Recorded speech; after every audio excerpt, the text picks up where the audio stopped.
You got into the safety business because you wanted to protect people, but somewhere along the way, the job started controlling your time, your schedule, your priorities, even your income potential. What if the expertise you've built over the years in the field can give you something more? More freedom, more control, more ownership of your future. I'm Sheldon Primus, the author of 7 Steps to Starting a Profitable Safety Consulting Business and the host of the Safety Consultant Podcast, with more than 350 episodes helping safety professionals become consultants and grow their career. Consulting changed my life. In fact, I'm a full-time RVer, and one consulting contract paid for my home I live in today. Now, I help safety professionals build their own consulting practice through bi-weekly coaching calls, accountability, and personal guidance.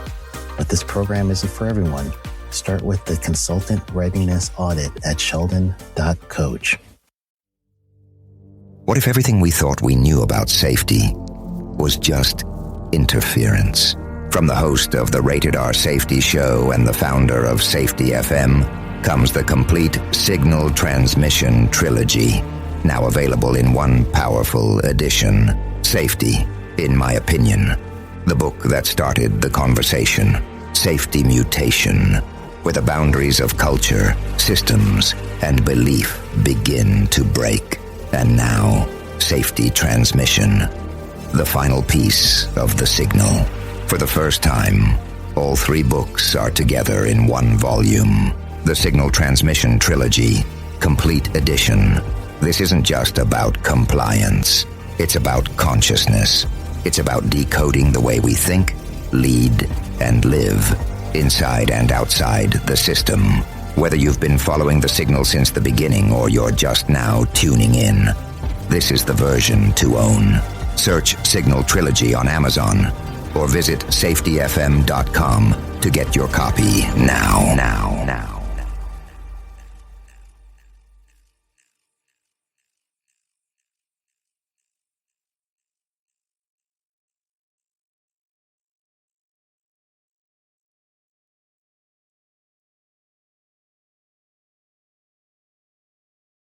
Hi, this is Jim from Safety Wars. Before we start the program, I want to make sure everyone understands that we often talk about OSHA and EPA citations, along with some other regulatory actions from other agencies, legal cases, and criminal activity. Everyone is innocent until proven guilty in a court of law. Proposed fines are exactly that, and they are often litigated, reduced, or vacated. We use available public records, news accounts, and press releases. We cannot warranty or guarantee the details of any of the stories we share, since we are not directly involved with these stories, at least not most of the time. Enjoy the show. This show is brought to you by Safety FM. Welcome to Safety Wars for Wednesday, November 26th. I recorded on Monday a program I could not get out last night with Paul Danielczyk of the New Jersey Conservative GOP. Just a warning here, this is about Republican politics in New Jersey, and specifically in Middlesex County, New Jersey, where I grew up and where I was involved in politics for several years. As most of you know, I am a veteran of many high-level political campaigns, minor campaigns, smaller campaigns on the federal level, and this is what I did for many years. Perhaps one of my only vices is talking politics. And as you will see, I enjoy it. And as Tip O'Neill used to say, all politics is local. So this is your warning. If you are triggered by political discussions, especially those that you may not actually agree with, this is not the program for you. Any of the opinions here are not those opinions of Safety FM or any of the other broadcasters on the network, and are solely the opinions of the participants of this program. Good morning, good evening, whatever happens to be where you're at. This is Safety Wars for Tuesday, November 25th, 2025. We have a recent guest who was here in February, Paul Danielczyk, talking about the New Jersey elections, the off-year elections, 2025, and we are here to discuss the results of those elections and Paul's take on this. I think Paul has a pretty unique take on this, being that he's on the ground in New Jersey here, and he's a veteran of many, many, many New Jersey campaigns in and around Woodbridge, New Jersey. I don't know what assembly district that is now, or congressional district, but Paul's been there for everything, going back more than what I'm going to say for how many years there. And Paul, welcome to the program. Well, it's good to be with you again, Jim. Very good. By the way, it was 1972 when I got involved with the Republican Party. So do the math, and I'm getting to be an old man. Oh, am I going? North of 70, let's put it that way. Wow. Well, considering I was born in 1970, that's an awful long time. Yeah.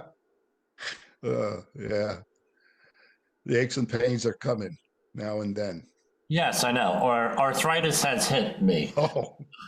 It's not. So, anyway, so to recap the whole election season here, essentially, the Democrats won by a pretty large margin here. The governor's race over, and I always can never pronounce his name right, Jack Cigaret, right? Yeah, he wouldn't mind if you just said Jack. Jack. That's what was all on his campaign material. Cigaret. All right. And basically, low voter turnout as usual here, or I should say a lot of good voter turnout where Mikey Sherrill had needed it, basically. And I think that one might be more accurate. So what's your take on this whole thing? Yeah, I just want to talk about Jack first. He was an excellent candidate. Excellent. I mean, he worked from 6 a.m. till probably after midnight. He's been at it for 8 years. And he just didn't stop. He didn't stop. Other than Reagan and Trump, I would say it was the most energized and exciting campaign I was involved with. His rallies, his town halls, everything was, he went from 8 points behind for them predicting it's neck and neck and we're going to have a long night. Well, that didn't happen. But, even what Chris Christie said, he didn't handle the issues. I was there. Chris Christie wasn't. He handled all the issues, from crime to sanctuary cities, which Christie never mentioned, the electric problem, education, Parental rights. Yeah, even the bags that they took away from us, the state workers, how they're never there. And I just had a recent experience with that, why we're never there. And he was doing so well that three or four Democrat mayors came over. Boy, right. I feel sorry for them now. That's how everybody thought he was going to win. And there were mumblings that Mikey Sherrill, they were saying, how the heck did we get her? She was a horrible candidate. She was being referred to as Harris 2.0. Right. Jim, she couldn't even answer a basic question like, what's the major thing you want to do when you become governor? Let's see. That's a good question. And it's like this. Even it's horrible. Well, what made it bad is that those are her own people asking the questions. These weren't exactly adversarial people. Yes. They wanted her to answer the question. It was sort of like The View with Kamala Harris, right? Same thing, right? The former vice president. They wanted her to answer the questions. They were giving her, she wouldn't do it, from what I saw. And then when she did answer, it was a horror show. I mean, the things that she supported. Well, first of all, she never mentioned sanctuary cities. She was an advocate for LGBT radical curriculum. You couldn't even opt out. Now, this genius we're having a terrible problem with electrical rates. Jack had he had a whole program to deal with that, about a 5 point. And what her answer was, well, we'll freeze them at their highest peak ever. I mean, that's not a way to handle that. Well, And as we all always point out in environmental policy, when you place a policy, a price fix on something, and it's a ceiling, guess what? You're not going to get the supply you need. You're not going to get the infrastructure you need. So we already know that New Jersey, a lot, especially up in North Jersey, Sussex, Hunterdon, Warren counties, even parts of Bergen County, those electrical lines have never been replaced from the 1980s. It's not like South Jersey where they rebuilt from Sandy.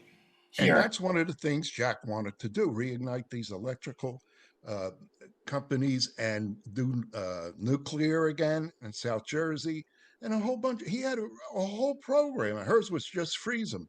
You asked Jack what he was going to do on his first day. He had about 7 executive orders. Her, nothing. You know, she was such a horrible candidate. It went from 8 points behind to neck and neck to too close to be called. It's going to be a long night. It was leaning towards Jack. We even had Congressman Donalds from Florida come. And I was at one of the rallies when he was there.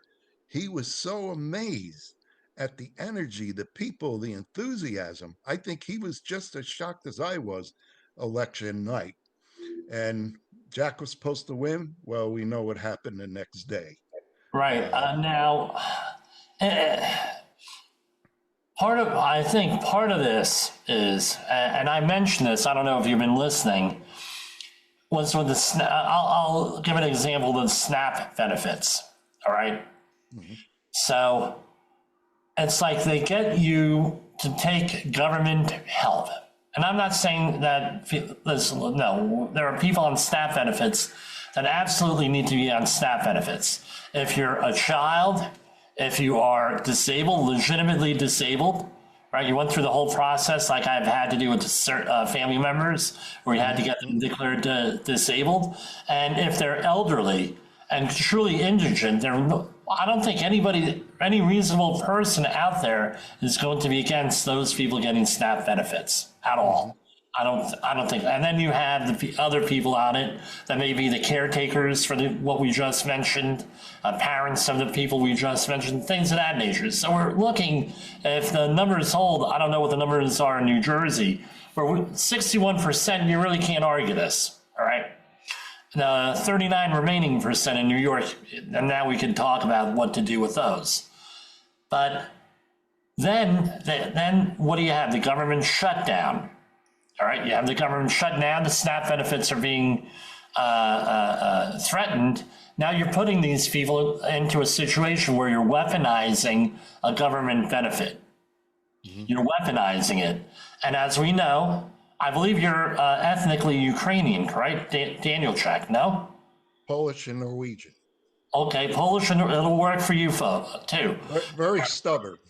Very stubborn. I thought you were Ukrainian, right? In Ukrainian history, what did Stalin do before World War II? Weaponize the food to get support. Yeah. Right? Yeah, and when you have these things, now you're weaponizing it. Now, when I ran in 2009 in the 9th District over by you, that was one of the things with Obamacare. You're now getting everybody involved with Obamacare. You're going to have these exchanges, you're going to do this, you're going to do that, and we know Frank Pallone was one of the main proponents of that at the time, congressman from South Jersey. Now, all of a sudden the subsidies are expiring. By the way, that was a Democratic issue. They put in the expiration date on these things. Now that's weaponized, which is what we had cautioned people about. This stuff was going to be weaponized. So now I think that people felt coerced to vote one way or not to show up at all. Right? Well, you're treading into what I had found out. It was a combination. It was a unholy alliance between the Democrat lies and the media perpetuating these lies. The biggest lie was they were blaming the shutdown on Trump. It was the Schumer shutdown. And the problem was, other than Mike Johnson, nobody was really fighting it. He was on every Sunday news show correcting it. We would open yesterday if the Democrats, Schumer would sign on.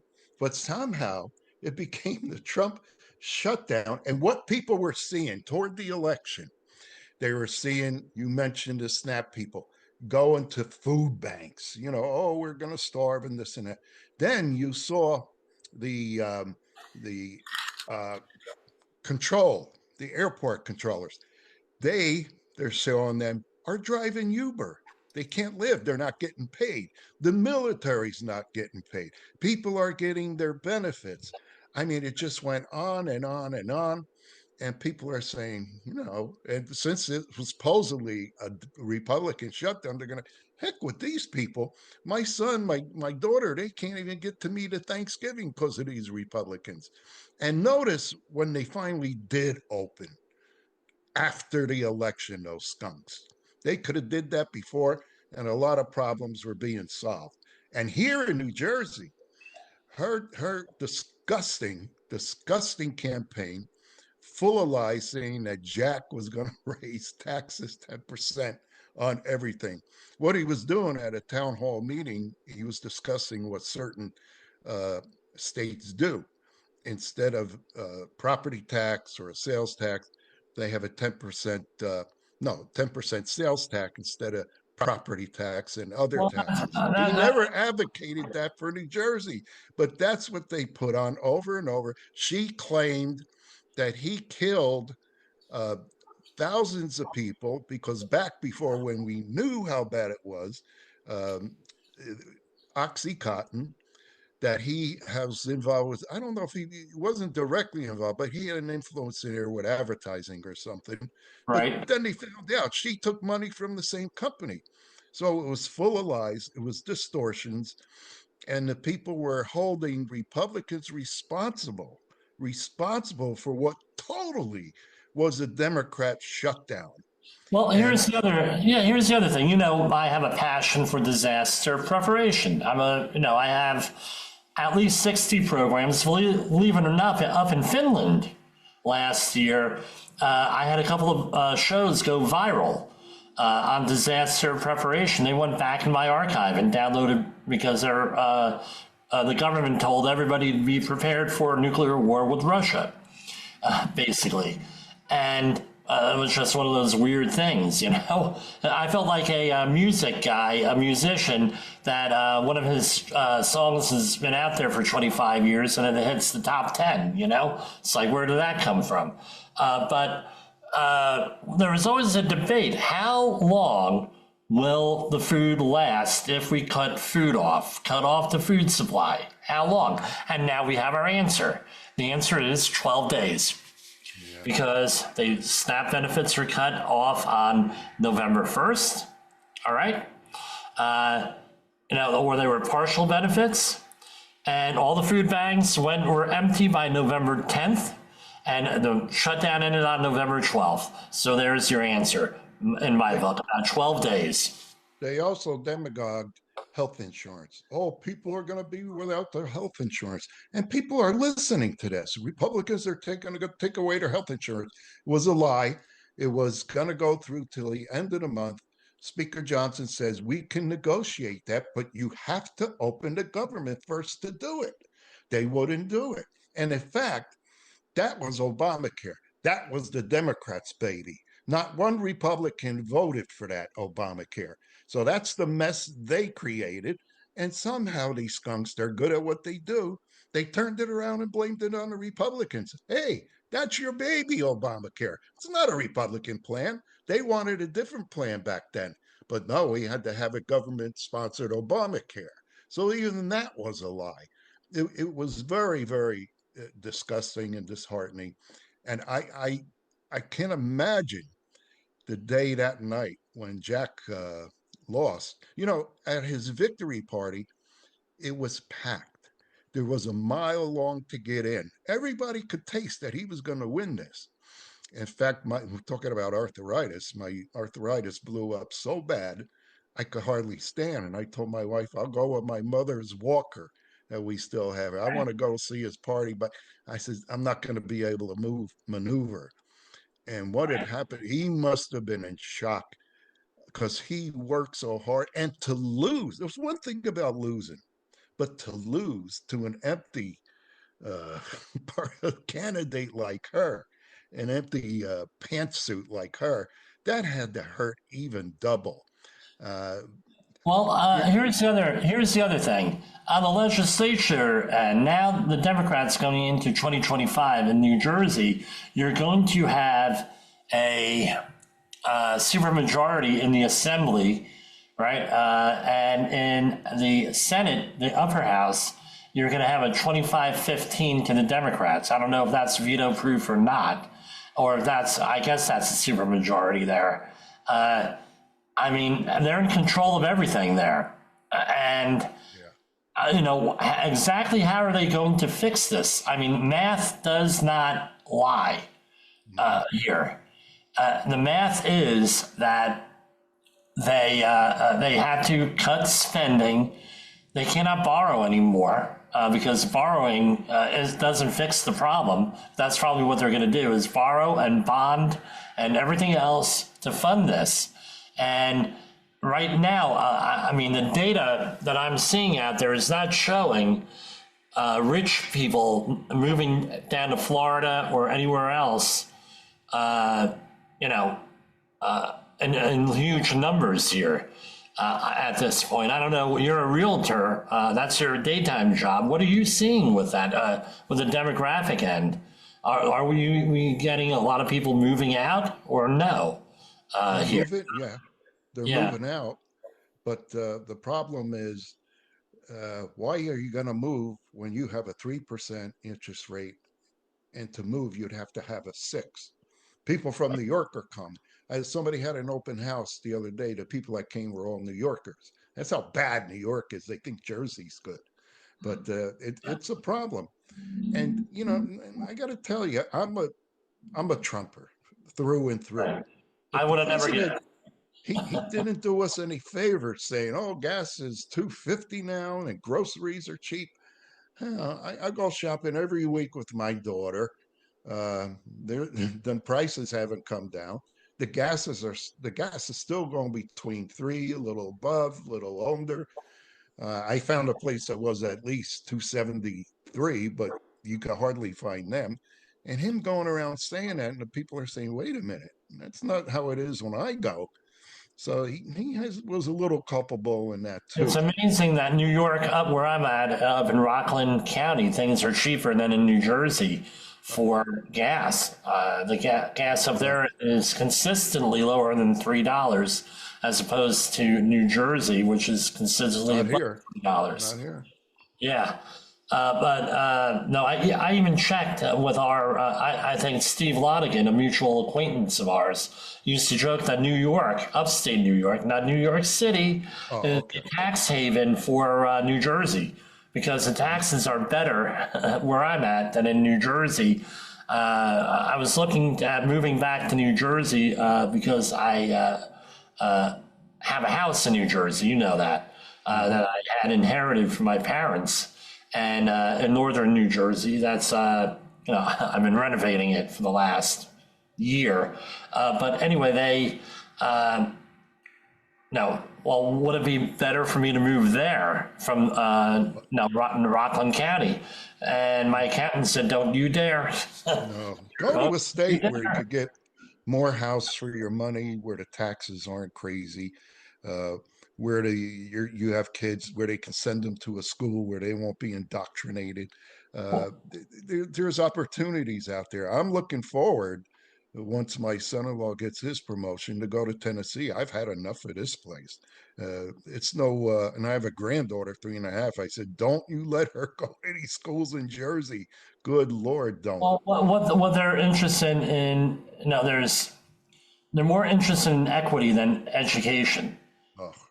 And that's the whole thing, is they want everybody to be equal. That's not really the way things work, as I tell my son, 13, and my daughter, and my nephew, who is going to Hofstra right now. all you got to do, and my niece who's in high school, I said, all you got to do is show a little bit of initiative and you'll be in charge of everything, because nobody wants to show any initiative at all. And the thing, by voting for her, the citizens of New Jersey really cut themselves short, because she's been a Trump basher from his first administration and his current administration. She voted to get him out of the presidency, impeach him. Her last speech the other day, still bashing Trump. Her last speech in the Congress. The election's over. What's she going to do? What's she going to do to make New Jersey better? And I'm not seeing that in any of her, any of the news coverage or anything else. Well, what are you going to do? The point that I'm making here, if Jack won, you'd get some funds for transportation or a few other things. You think Trump's going to give her any kind of money? If it's a disaster, that's different. But if she wants something for transportation or education, you think he's going to help her out after the way she treated him? There's no way. So they cut themselves that way. And one of Jack's main things, besides one of his biggest applause other than sanctuary cities, was bringing back the bags. But another thing, he wanted to... Those are shopping bags, listeners, shopping bags. We're not allowed to have plastic shopping bags. Everything's got to be reusable, or they got to charge you. Go ahead, Paul. Go ahead. And those bags contain germs if you keep using them. But my point was, too, another thing he wanted to do, and God, I wish he could have got in and did this. When you call a State Department, someone picks up the phone.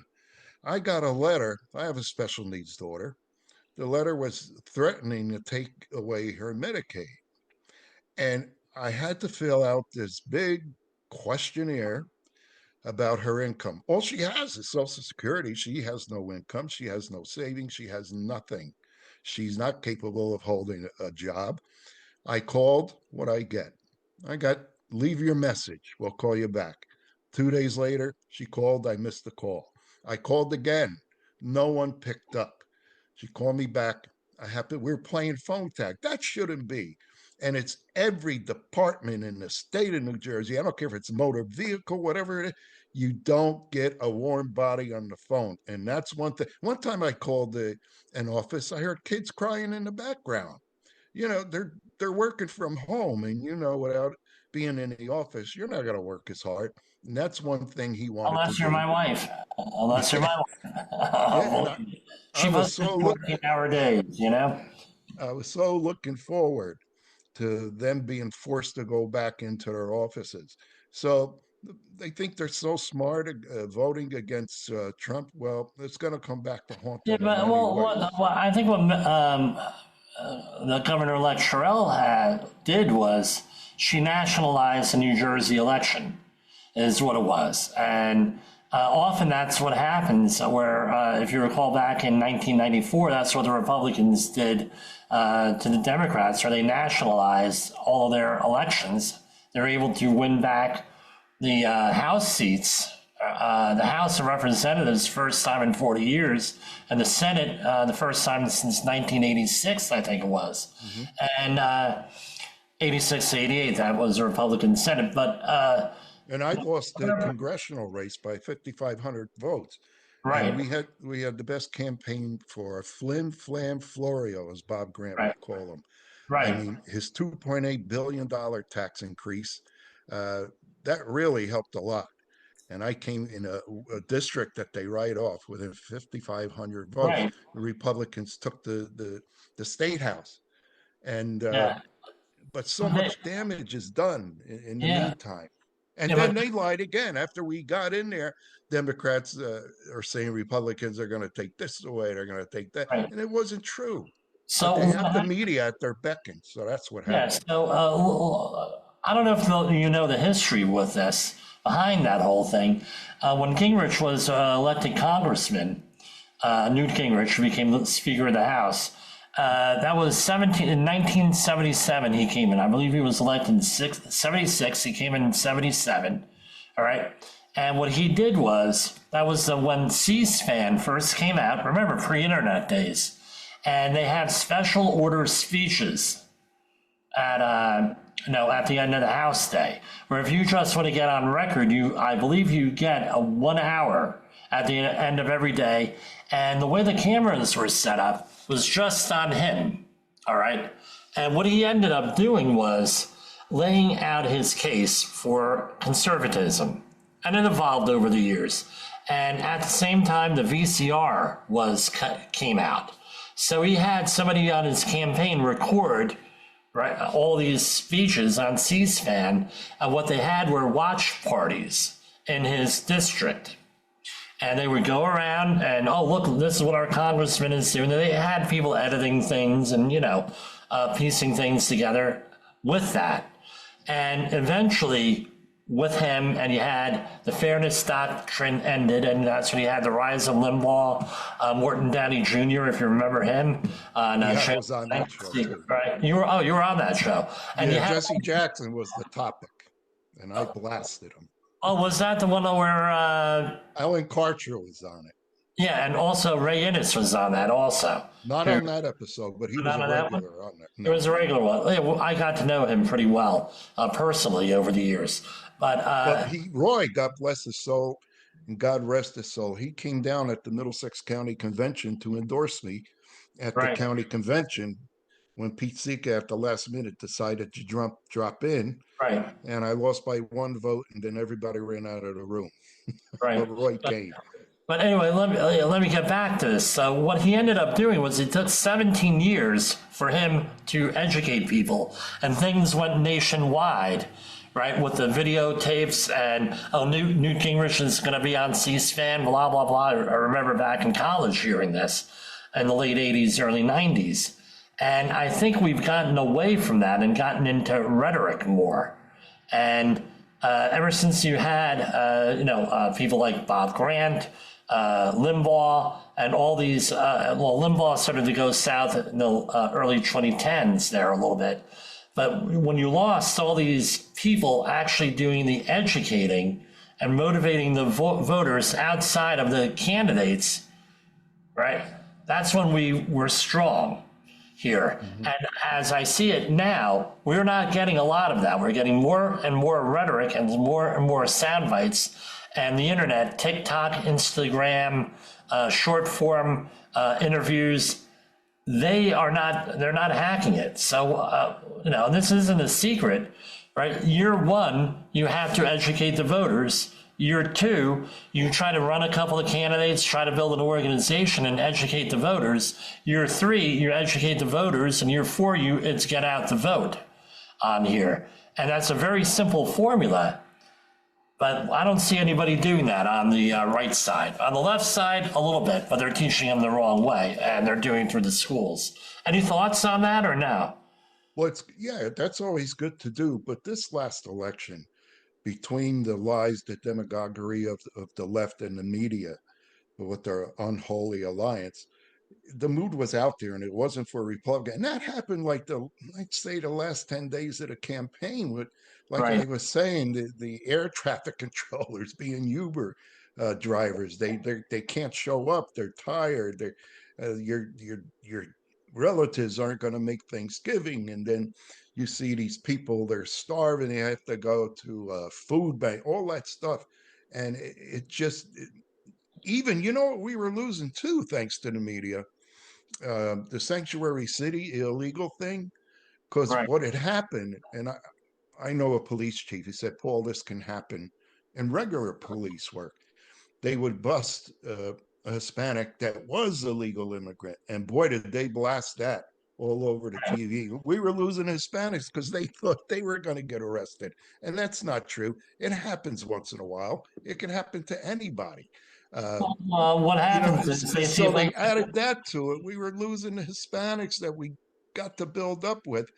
And I want to go to the antidote to this. Yeah, go ahead. We're in trouble next year. And there's going to be more resignations in the Congress. The rats are ready to jump off the ship because they feel they're going to lose instead of staying there and fight. What we have to do is get some, now the left, Trump used to say, who was that guy, Icahn, he was going to take over the Carl Icahn. He goes, I'm going to get advisors that are killers. Well, the Republican Party needs some killers to straighten out the Democrat lies. Hey, the Democrats have them.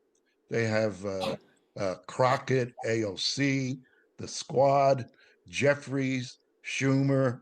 Who do we have that really hits hard? I mean, you have the Speaker, who assertively sticks up for what the Republicans are doing. And he even tells these people on ABC, MB, hey, you just can't make that statement without me retorting it. And he would straighten them out. But we need some killers on that Republican Party to lead us. I mean, that's the key. When I laugh about it, I'm cleaning out, going through my old stuff, getting rid of clutter. And I have copies of the old American Spectator magazine. You remember those from the, right? And one of the stories I'm reading through, I mean, for the listeners out there, American Spectator, it's spectator.org now. Online, they used to have a monthly publication that was headed by R. Emmett Tyrell. And I mean, these were like newspaper print magazines with a glossy cover. They were made real cheap, but you had a lot of in-depth writing. And one of the things was the scandals that Stephanopoulos was involved in when he was involved with the Clinton administration. And if you recall, a lot of stuff was, he's one of the ones with, during the Mitt Romney debate there, I forget what year was that, 2008, or was it, 2008 or 2012 there, brought up the whole thing up that nobody was thinking about, which was Republicans want to get rid of all birth control. Where did that come from? But what happened was they ran with the ball, and it was contributed in large part to George Stephanopoulos. I mean, Romney was doing okay, he probably would have won that election, but with one question that came out of left field for forgive the pun, lost, everything was gone there. You know what I mean? Mm-hmm. And now it's getting even worse. So I had an experience back when I lived in Perth Amboy, late 80s, early 90s. I'm walking my dog, and I come around the corner, and there's this guy, fellow named Santos Torres, a Democrat, right? I remember him. Yeah. He was a leader in the Hispanic community. And you know what he told me, what I'm saying now? He says, Paul, come here. What's wrong with you Republicans? You got to attack. Here, even a Democrat saw how we just lay down and don't fight. And he's telling me, a Republican, what we need to do. I guess he could see what's wrong with these guys. They're getting run all over. And that's back in the 90s, and it hasn't gotten much better. It did good for a while with the Young Turks, with Gingrich and a few others that led the fight. But then that finally went away. We got to get new leadership. Mike Johnson can't do it by himself, and TG, she's gone. She was a fighter, a little rough on the edges for me, but where was anybody else? Jordan's pretty good, but in the Senate, where was John Thune when all this lies were going on by the Democrats? Where was he? We got to get a change in those positions. Can you imagine if Senator Kennedy was the majority Senate president? I mean, with his humor, he would blow him out of the water. Or even Ted Cruz, who's one of the best debaters in the Senate. Right. And we have these, John Thune's all right, but he's not going to fight. He's not going to fight. So here we go to 2026. All right, now we're dealing with 2026. What, in my opinion, well, I have my own opinion. I'm interested in hearing yours. All right, so what are we looking for in our candidates in 2026? And the follow-up question is that, how do you know when someone is a bad candidate? And I don't mean Democrat, a bad Democrat. For your own party, supporting your own beliefs, how are you able to judge who's a good candidate and who is not a good candidate? Yeah, I have my own litmus test, but I'll share that. But what's yours? well, the first thing, well, you got to be able to raise money, but that's not the only thing. We have people that can raise money, but couldn't even project the agenda for the Republicans.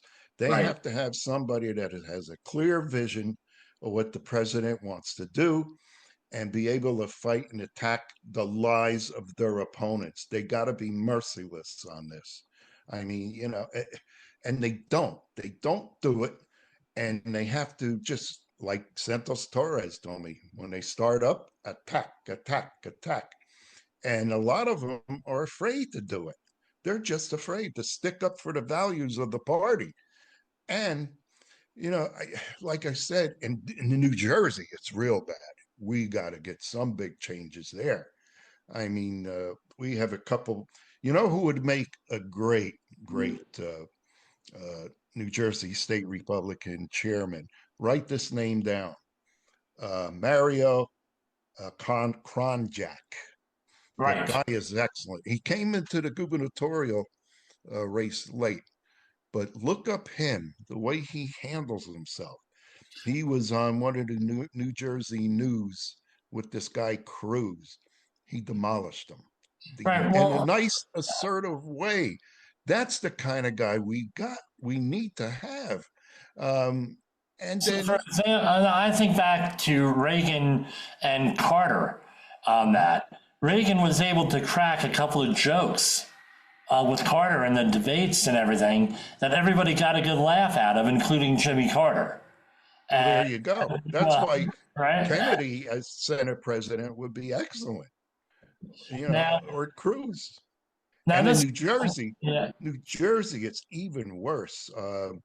Our Republican assembly meter, John DeMaio, I don't know. I wouldn't know him if he passed me on the street. Well, and I should know him. And we have some good people there. Jay Weber, he would be an excellent head of the Senate. Then you go to the Senate, we got Anthony Bucco, and if you just listen to the sound, nice guy, good guy. His father was a good senator, but it sounds like a cartoon character. He's not going to motivate people. Well, when you have good people there, like Senator Panaccio, Mike Testa, and a few others. And the last thing we got to do is take any advice for John Bramnick. That guy's a mess. He wants us to be Democrat light. And Buckley said, given the choice between Democrat light and Democrat, they're going to take Democrat every time. Every Democrat time. That's what I've always said. Well, this is what my vision is on here, right? Right. Those are all good. I agree with you on all of that, right? So I had an interview lined up. It didn't work out with a congressional candidate. I won't mention which one here. He asked me not to talk about this on Republican. All right. And the first question I always ask, one, your money, right? We understand that. Number two, how are you going to plan to get on the ballot? All right. And you'd be surprised, you wouldn't be surprised, but the listener here would be surprised the number of people who are good candidates, but they cannot run a campaign in the most simple and basic aspects of the campaign, which is to get on the ballot. And it's a complete, and the other thing is this, a lot of the congressional districts, for example, I laugh because with gerrymandering, right? That's in the news now. You have the 3rd legislative district in New Jersey. It goes from the southeastern part of the state, Mullica River, exit 40 on the Garden State Parkway in New Jersey speak, all the way over to the Delaware River, all the way up and then north to just north of Trenton into Hopewell, New Jersey. All right. and then it comes down and over to Monmouth County to the Atlantic Highlands area. And then it circles down, and there's another district on the Jersey Shore by Long Branch, and then it comes down, and it's like shaped like a boomerang. So if you're a congressional candidate, that's an awful lot of area to you need to cover, and you have to go from the Monmouth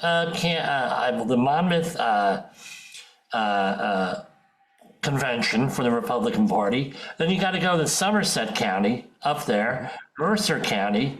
So you're dealing with 3 counties there that you have to go to. That's a big geographic area. And if that candidate wants to get on the ballot, most of these conventions are in January here, or February is from, if my recollection is correct here. It's in the middle of winter. Guess what? You need to get your ducks in a row, and even on the congressional end, right, for next year, that's a big thing, and you got these convoluted districts here. You have to be able to manage that, and every community there, you have to get the Republican leaders on your side, and this is just for the primary. This has nothing to do with the general election here, where you have to go for both voters.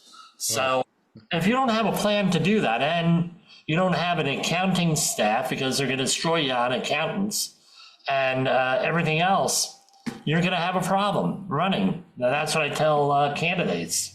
Do you have this? And most of them have never even thought of this. Well, I had it when I almost won, and what happened was they killed the 6th district. Pallone's going to be there until they take him out in a box, and the Republicans did that. So that's a sore spot with me. Talking a natural death, Death. Right. I mean, but another thing we got to have here, the Republicans in New Jersey, is our county state chairman. They're there by a popularity contest. We have one in Middlesex County, nice guy. He's been around since Cheryl's mother was a Girl Scout. He puts out a nice email nothing about issues, nothing about how to vote, how to register. That's all good stuff, but nothing about what the Democrats are doing in his county, what the state legislators are doing in their county, all the bad things. And we got to get some killers as the county state chairman. I mean, it's pathetic. It's like the coffee clutch down there. Now, I have not had, I used to have 2 post office boxes in Woodbridge, all right, up until about 7 years ago, all right, roughly. Don't quote me on the exact number. I used to run into Craig Coughlin in the post office every once in a while, Speaker of the House. In New Jersey, and he'd always say, "Jimmy, are you running against me again? Are you going to run against me again?" Right? I scared the hell out of him, I think. But even though I only got 1,200 votes, I scared the hell out of him. So hold on. Okay. So anyway, the local Democrats, they had a magazine that came out at least once per quarter, all right, here. And everybody in town, and it was a free magazine by sponsorships, right, that would come out in town every quarter roughly, and you would see how the Democrats are doing well, and there was by the mayor. Allegedly. How well they're doing. This is what we're doing for you, blah, blah, blah. And everybody would get it in town who was a registered voter. It was actually really nice. Nice green cover. Can't have blue to identify as a Democrat, but nice green cover and all of this. So I had suggested to people who we know, I'll leave it at that why aren't we doing this and have the committee people, that you have 100 and some committee people, why don't we have them hand deliver it? To the registered Republicans, or at least they'll mail it to them, and we could do 8.5 by 17 newsletter here. I had all the writers all lined up to do this. All right, it would have been an easy thing, and as cheap as it is to run on a copy machine up at FedEx office, we could have done this. Something to, excite people over, or at least start a conversation with. Deaf ears, deaf ears. Why? Yeah, very frustrating to me. And ever since then, things have gone downhill more and more in that area. I don't know. How's Woodbridge doing? You live in Woodbridge Township right now. How's the prospect for Woodbridge there? They got, all Republicans. If you'll comment on it. Yeah, they got beat bad, but so did Republicans from Georgia all the way to the Northeast. But it's tough when you got a mayor who's the 5th most powerful person in the state. They're hard to beat, and he gets the vote out. I'm friendly with him, but he's a nice guy, really nice guy. Oh, yeah, just don't say anything bad against him, then you'll get yours. But he's got it. He's another guy like Pallone. He's there for life if he wants. And it's a shame. He's done some good things, but my God, you try to get across town in Woodbridge during rush hour, it's so congested. And it's not only Woodbridge. All the Democrat towns are building and building and building. Nothing that I could sell. They're building like apartments. So it's bad. And it's hard when somebody's that strong to go against them. I mean, he has the assembly speaker as one of the attorneys for Woodbridge. It's that clutch they got there, club. It's really, really tough to beat. It really is. And it's a shame. But it's, I don't know what to call it, man. Hold on here.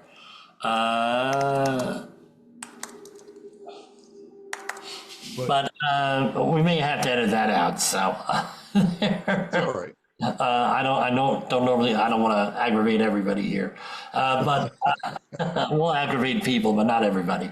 But you know why? Let me tell you something. I asked our state chairman, and he keeps track of the towns. Listen to this. We have 26 towns in Middlesex. I said, let me know who meets regularly. You know how many do? Didn't even hit 50%, about 10. So I sent out, people are always looking for speakers. I sent out an email to all the chairmen. I said, I'd like to give a presentation on the NJ Conservative GOP, which I'm a president of. We're trying to expand our membership. I got a response from one. A fine chairman in Monroe who's trying to do things. So the apathy. I'm on his mailing list also. Yeah, but only 10 meet regularly in one of the big Democrat counties where you want to fight them, and then when somebody wants to speak to them, only one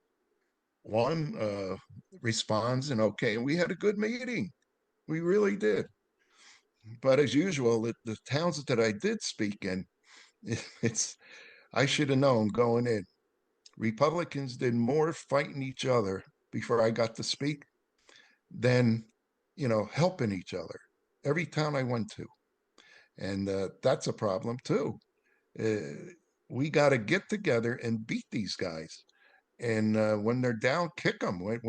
See, we have the issues. We're afraid to fight.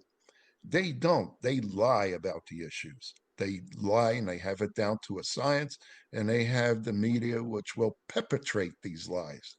So I think the answer to we got to have strong people at the top who will, as Santos Torres told me, attack.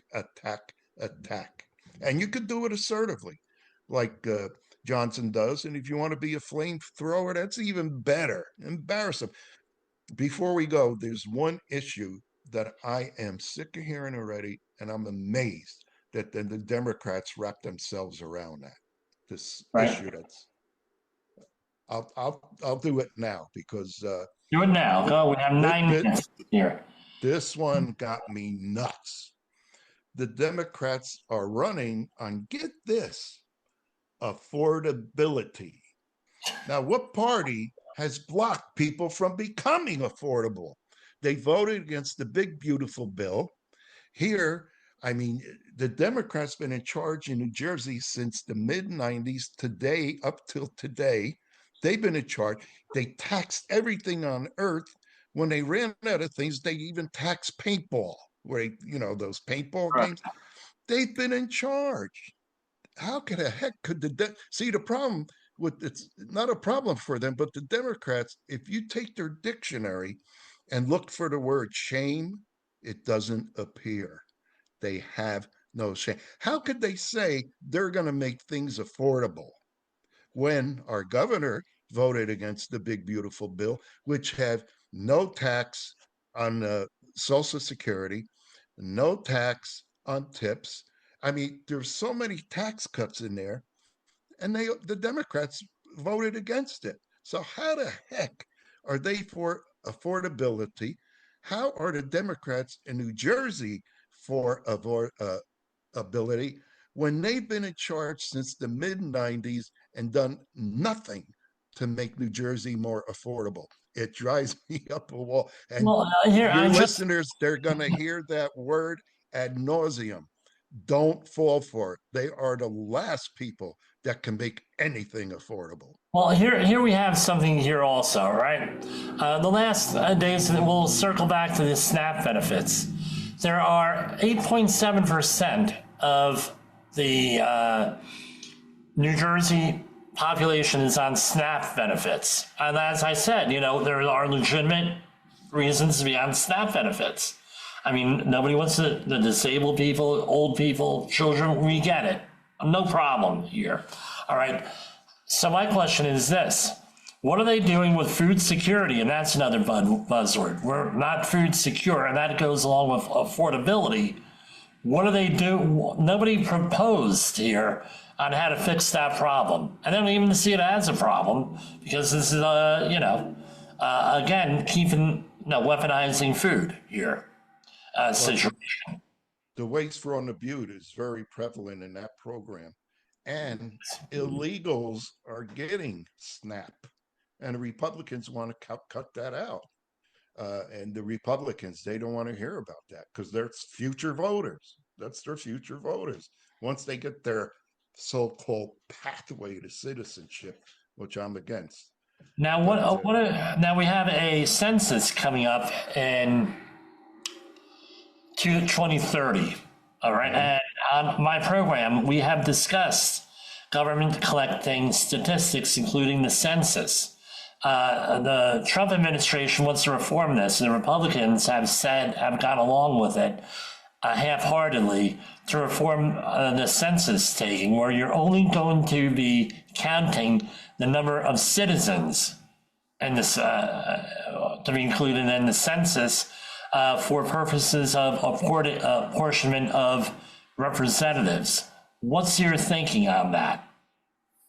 Well, I have to do something about that because a lot of these Democrat towns, they'll even hold seminars for illegals. If you're here, don't be afraid to fill that form out because the more people we have in the census, the more money we're going to get. That's all they worry about, the darn money. And that's not right. If you're not a citizen, you should not be counted in the census. It's clear, cut, and dry. But they see them as future voters. They even show people how to get on doing something that's really against the law. And that's something Republicans have to fight. But then if you do, you're a racist, you're this and that. That's how they play that game. They'll use the race card all the time. And it's got to stop. The census has to be a little more accurate than what it's been. And they're worried about losing maybe some kind of monies. That's all they're worried about, the money, not having a true count of what the population is. What people know. So the census originally was just for apportioning the House of Representatives and Congressmen's votes. All right. Mm-hmm. But what ended up happening was they started to then starting even in 1800s, start to add on a little survey here. We're going to survey the industrial base of the United States. And now it's gotten to the point where it's gotten integrated into every part of our lives. The census. The census, when you look at the census, and the other one is the Bureau of Labor Statistics, right, part of the Department of Labor, which we talk about all the time here on the program, right, because we cover press releases for the government, right, and then we're allowed to share screens and everything else with them, with our listeners and viewers here. It's so ingrained into everything we have. There's zero privacy anymore, it seems. And even though they say, well, all this stuff is supposed to be confidential for 70 years, I don't think anybody there even, no, and this year especially with the government layoffs and everything, and the cutback on a lot of things, people are not realizing how much they actually collect and how it is used usually against us, or as you say, for government programs that may or may not be necessary. Mm-hmm. So they're supposed to use it responsibly. I don't see that happening on that, with that. I don't know. But I've come to the conclusion that all these programs that we that we accept, we have to question every one of them, unfortunately. Well, and it's going to take decades. You know? Well, Doge proved that. And what the Democrats did, they belittled even just the name of it. You know, what is this? And if you get a chance to search the net and hear what the people on that committee found, it's actually disgusting, the waste, fraud, abuse. Yeah, but what's funny is that the Democrats set that up under Obamacare. They set that committee up, and they never manned it. They had like 3 people working there. Yeah. You know? So, very, very, well, it's going to be, we're living in interesting times, and it's a blessing and a curse at the same time. With the Democrats right now have the wind at their back, and there's a dozen and counting wanting to fill in Cheryl's congressional seat. One Republican and a dozen and counting Democrats. They could taste it. Which district is she from? I think it might be 11. All right, 11. I'm not sure. But if the Republicans don't start getting tough and hitting them hard and not letting them get away with the lies, the demagoguery, it's we're going to have a rough year next year. You know, I'm worried about a few seats like Tom Kean Jr. They're going to put tons of money into his seat, and there's a few others. So I was hoping the fellow I named before, Mario Kranjak, the way things were going with Jack, that even Democrats were supporting him, that maybe next year he could run against Cory Snooker Booker, who's a complete disgrace. But I don't want to sacrifice him next year. I want to see Mario Kranjak be our state chairman. He's the guy that can help out New Jersey. It starts at the top. It starts at the top. Yeah, so you're right. It is the 11th district from the Patterson area up there, Passaic County for the most part. That is vacant. We'll see what happens here. I don't even know what it's going to be. 2026 is going to be a very difficult year here, and I'm just afraid that people are going to get roped in just on irrational exuberance and supporting candidates that probably should not be there, is one of my main concerns here. And that's why I mentioned that, you know, do you have, no, even up in where I live in New York, hey, Jimmy, I hear you know something about political campaigns. I'm like, yeah.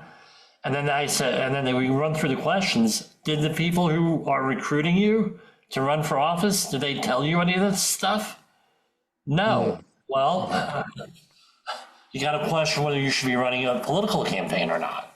You know, who are you getting in with? And these are Republican and Democrats. And in my area, well, the way New York runs its elections a little bit different, where you could get an endorsement from multiple political parties here. So you'll see a Republican, someone endorsed by both the Republicans and the Democrats. So that even gets scarier. And no, and I'll let the listeners look this up for themselves. We hear all the time. Democrats are all 100% for education and everything else. Indoctrination, not education.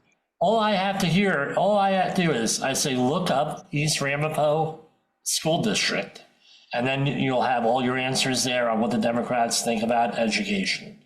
As long as a group will vote for them, they'll go with that group regardless of what it is. They're worried about the voters and getting the votes, not delivering on something. They just one thing we might be able to count on is Cheryl's going to have one of the most radical leftist cabinets. She already picked someone. I believe she was the governor of Michigan, was it?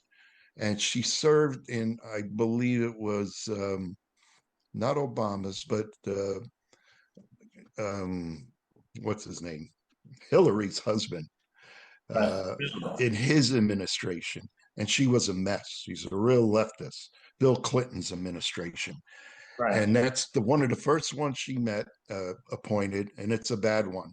And she has to cater to them because they came out in droves for him. It's going to be one of the most radical administrations that you'll see. And hopefully that's going to help the Republic. If they fight it, if they expose it. So like ad nauseum, I'm saying it, they got to attack, and fight them. Fight them with the facts. They lie all the time. We have the facts. And for some reason, we're afraid. I don't know why. Right. Anyway, Paul, did you want to add anything else? I want to make sure, the venues where you can share your opinion in New Jersey are somewhat lacking lately. So I want to make sure you get everything out that you want to talk. Was there anything else you wanted to talk about or discuss here? We're over time. I was going to touch on New York, but I'm so... Go ahead. Talk about New York. Fired up what happened in New York City. But if somebody lives in Central Jersey, they're a hard right conservative on domestic issues, economic issues, and you'd like to get an application for the NJ Conservative GOP, email me at njcgop@aol.com. That's njcgop@aol.com. And you passed our litmus test, you're in. Everybody knows around Woodbridge you are the Elvis expert. Yeah, tribute artist. I've been since a long time. Yeah. And, it's a side thing I do that I really enjoy doing. And I had the pleasure of being at your wedding singing. And it's something I do that I really enjoy. I won't mention her name, but there was a little girl there, about 3.5, 4 years old, who was mesmerized by you. She's now a freshman in college, right? And one of my questions to her at her graduation party was, does she still like Elvis? And she says, yes, I still like Elvis. He's my favorite artist. All thanks to you. Yeah, so, I had an older woman. I could almost break up when I tell this story. Her name was Julia. She followed me all over New Jersey. And when she passed away, she put the scarf that I gave her in her coffin. Oh, and, wow. That was very touching. Very touching. Wonderful. She would even call my cousin, come on, we're going to go see Paul tonight. Get going. Yeah, my wife's cousin was a background actor, and he was working on an Elvis movie back in the 50s. He was a dancer, a background dancer, and everybody had to be there. You're a background actor. Well, he was an extra in that movie, so the extras had to be there like 4 a.m. in the morning, 3:30 in the morning for costume and makeup and choreography and everything else. So Elvis took a liking to him and says, hey, Johnny, come on out with us. We're going to party all night. We're going out. We're going to have some fun. And he says, look, I got to be here. I would love to do it, Elvis, but I got to be here 4:30 in the morning, 4 o'clock, whatever it was. He says, extra here. I can't, this is my gig. If I don't come here, they're going to, not going to hire me again. And what ended up happening was Elvis says to him, you're not in the union? He said, tomorrow you'll be in the union. You're with me tonight. So they came in, and true to his word, the casting person and whoever manages them was screaming and yelling and cursing everything on F. Where were you? Blah, blah, blah, blah. You'll never work again. And he says, I was with Elvis. And they went, oh, we're going to double check this. And Elvis says, yeah, he's with me. And by the way, I don't like the way you're talking to him. And he's in the union today. Okay, well, whatever you need to do to get him in the union, he's in the union today. And that's how he got in the union. So, even in the Elvis tribute artists world, a lot of these guys, there's some really good ones. But the focus mostly is on them. They have fan clubs. They have all kinds of social media, this and that. And us old timers, our focus is on Elvis. How can we portray Elvis the most accurate way, through voice, through movements, through gestures? And a lot of them, these guys are moving more like Tom Jones than Elvis. That's not just to get the ladies up. That's not a true representation of Elvis. Okay, it's the voice first, movement and gestures, and that's the main thing. Okay, so even that world changed. So you even coached a very well-known actor on how to be Elvis.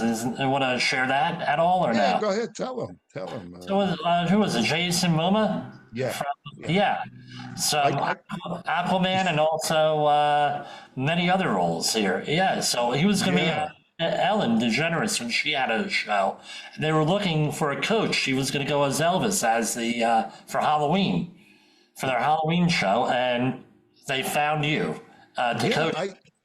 I got a communication saying that we have a star that would like to be helped with doing Elvis. They wouldn't tell me who it was or this and that. So I said, okay. I put in a bid for it. Then I got the gig. And then the guy told me who it was, Jason Momoa. And I'm not a big fan of his. So I says, oh, okay, great, So I told my daughters, I says, I'm going to coach Jason Momoa. Jason Momoa. They were so excited. But as excited as they were, they couldn't believe it. And I told my one daughter, she was a fan, you want to go with me?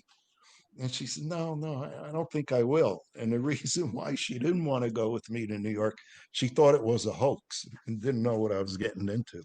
But it was one of the highlights as an Elvis tribute artist. It was supposed to be like a 15, 20-minute get-together. It was about an hour and a half.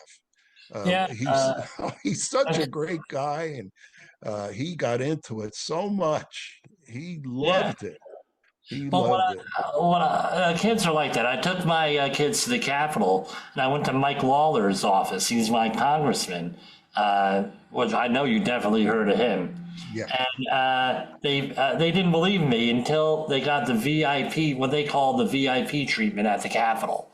Mm-hmm. So I had there's a couple of law bills in committee that are directly related to what I do for my daytime job in health and safety. And if those ever make it out of committee, I'm probably going to be there giving testimony on them, specifically on warehouse safety.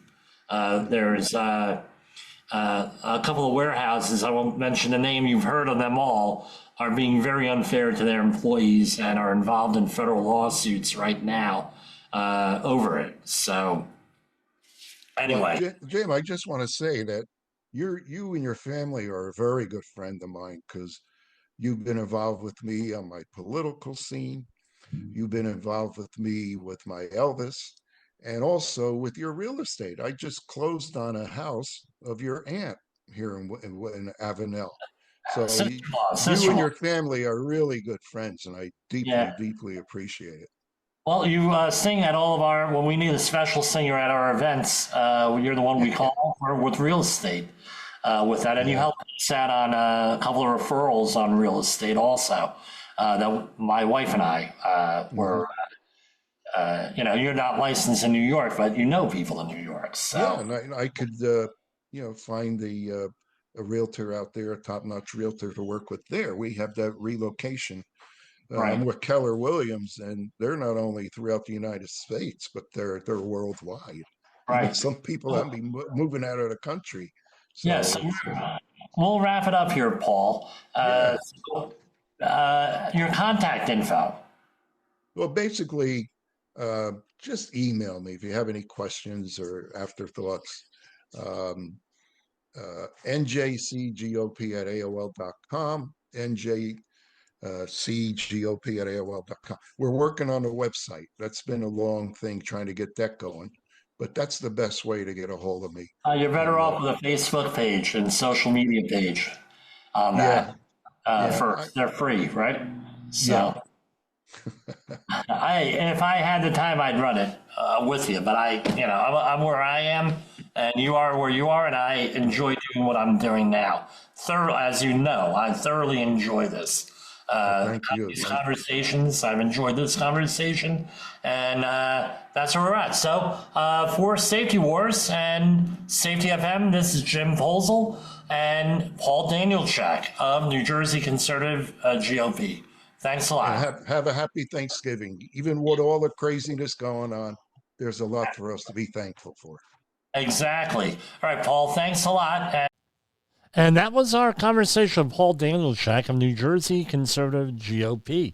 I wanted to thank Paul and mention what a great friend and ally he has been over the years. If you're interested in hearing more about Paul, you can contact him at njcgop@aol.com. For Safety Wars and the Safety FM network, happy Thanksgiving and good night. You got into the safety business because you wanted to protect people, but somewhere along the way, the job started controlling your time, your schedule, your priorities, even your income potential. What if the expertise you've built over the years in the field can give you something more? More freedom, more control, more ownership of your future. I'm Sheldon Primus, the author of 7 Steps to Starting a Profitable Safety Consulting Business and the host of the Safety Consultant Podcast, with more than 350 episodes helping safety professionals become consultants and grow their career. Consulting changed my life. In fact, I'm a full-time RVer, and one consulting contract paid for my home I live in today. Now, I help safety professionals build their own consulting practice through bi-weekly coaching calls, accountability, and personal guidance. But this program isn't for everyone. Start with the Consultant Readiness Audit at sheldon.coach. What if everything we thought we knew about safety was just interference?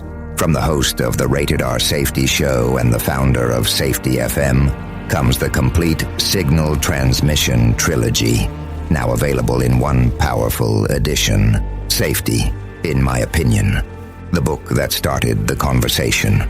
Safety Mutation, where the boundaries of culture, systems, and belief begin to break. And now, Safety Transmission, the final piece of the signal. For the first time, all 3 books are together in one volume. The Signal Transmission Trilogy, Complete Edition. This isn't just about compliance. It's about consciousness. It's about decoding the way we think, lead, and live, inside and outside the system. Whether you've been following the signal since the beginning or you're just now tuning in, this is the version to own. Search Signal Trilogy on Amazon or visit safetyfm.com to get your copy now.